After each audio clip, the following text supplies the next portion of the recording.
बच्चों, so let's read this question. Read the following extract and answer the questions or complete the sentences that follow.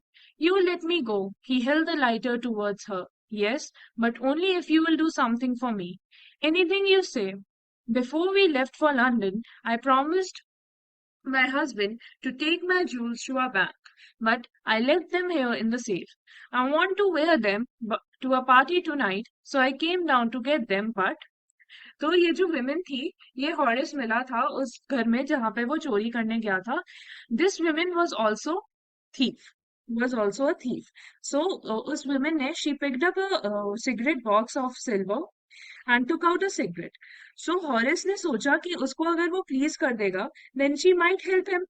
So he quickly removed his gloves and gave her his cigarette lighter.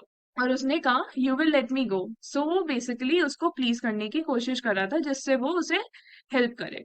So he held the lighter towards हर.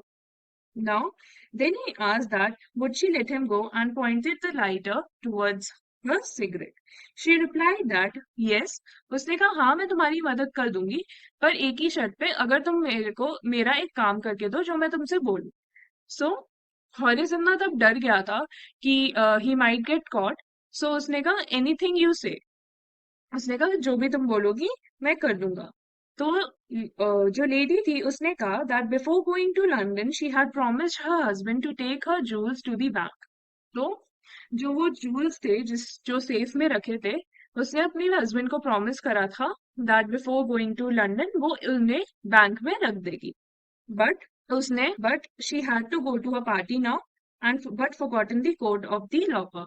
उसे अब एक party में जाना था जिसकी वजह से उसे वो जूल्स पहनने थे, ज्वेलरी पहननी थी, पर वो सेफ का जो है पासवर्ड भूल चुकी है. तो so this is the meaning of this extract. Now what's the meaning of left for? A remaining, B in the left direction, C departed और D none of these. तो जो हमारे एक्सट्रैक्ट में लेफ्ट वर्ड हमें दिया हुआ है, it means departed. क्योंकि जो लेडी का हस्बैंड था वो लंदन के लिए गया था, मतलब he departed for London. So option C will be the right answer to the question. I hope you understood the question well. Best of luck.